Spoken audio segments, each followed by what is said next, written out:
আজি ৰঙিয়া সমষ্টিৰ প্ৰায় 31,400 মহিলা হিতাধিকাৰীৰ মাজত আমি উদ্যমিতা অভিযানৰ ধন বিতৰণ কৰিলোঁ। ৰাজ্যৰ প্ৰায় 10 লাখ মহিলা ইতিমধ্যে উদ্যমিতা অভিযানৰ দ্বাৰা উপকৃত হৈছে। সৰ্বমুঠ 32 লাখ মহিলা এই অভিযানৰ দ্বাৰা উপকৃত হ'ব। জানুৱাৰী মাহৰ ভিতৰত সকলোকে এই ধন বিতৰণ কৰাৰ লক্ষ্য আমি বান্ধি লৈছোঁ। চব এজন ল'ৰাক যদি চাকৰি দিওঁ তেওঁ হিতাধিকাৰী, এজন বাইদেউ যদি লাখপতি বাইদেউ হয় তেওঁ হিতাধিকাৰী, এগৰাকী বৃদ্ধক যদি আমি ঔষধ কিনিবৰ কাৰণে পেঞ্চন দিছোঁ তেওঁ হিতাধিকাৰী, আৰু কংগ্ৰেছৰ মানুহবিলাকক যে MLA পাতিছে তেওঁতো হিতাধিকাৰী ৰাইজ, গতিকে সকলোৱেতো হিতাধিকাৰী।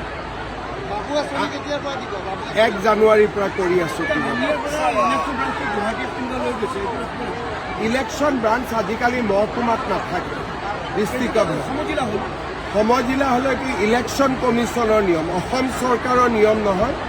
ইলেকশ্যন কমিশ্যনে বহুত কমপ্লেইন যে আজিকালি ভোট চুৰি উৎচুৰি এইবিলাক কৰি থকাৰ কাৰণে DC অফিচতহে ইলেকশ্যন অফিচ দিয়ে। মানে দেশৰ কোনো মহকুমাতে আজিকালি বা সমজিলাত ইলেকশ্যন অফিচ নাই। পঞ্চায়ত হয় কিন্তু এছেম্বলি MP নহয়।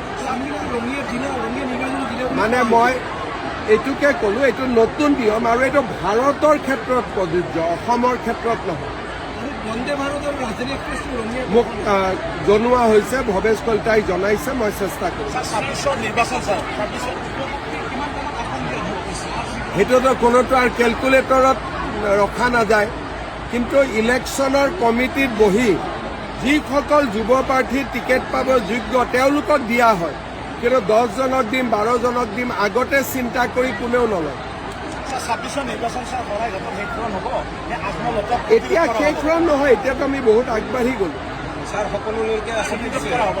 এতিয়া প্ৰতিৰোধ নহয়, এতিয়াতো আমি আগবাঢ়ি গ'লো। তেওঁলোক এতিয়া পলায়ন মুডত আছে।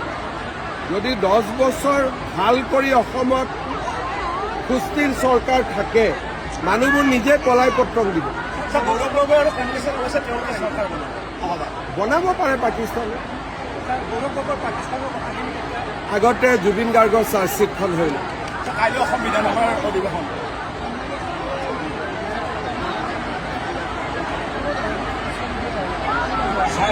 সাংবাদিকে আঁচনি দিলে সাংবাদিকে নিজে আকৌ সমালোচনা কৰে চৰকাৰে হিতাধিকাৰী কৰি আছে বুলি।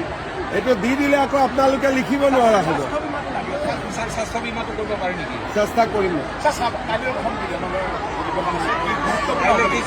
27খন আইন আছে, বহুতবিলাক আইন আছে। বহু বিবাহৰ পৰা চাহ বাগিচাৰ শ্ৰমিকক ভূমি পট্টা দিয়াৰ পৰা এখন ঐতিহাসিক বিধানসভা হ'ব।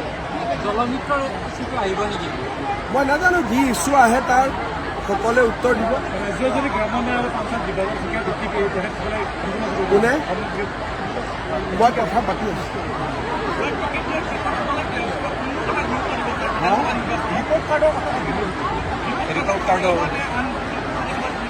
বিধানসভা নিৰ্বাচনত যোনে আৰু ৰাইজে যাক ভাল পায় তাকে দিয়া হ'ব। ৰাইজে যাক বিচাৰে তাকে টিকট দিয়া হ'ব। একো নাই, ৰাইজে ভাল পালে হ'ব। 126টাতে দিম, 22টাত নিজিকো, 103টাত আমি যুঁজ দিম। আৰু বিজেপি বুলি নহয়, বিজেপি AGP মিলি 22টাত কেনেকৈ জিকিম? আমাৰ জিকাৰ পৰিৱেশ নাই, ডেম'গ্ৰাফি নাই। আলোচনা হৈয়ে থাকে, কালিও পাতিছোঁ, পৰহিও পাতিছোঁ। যেতিয়াই কেবিনেট হয় AGPৰ লগত আমি পাতিয়ে থাকোঁ।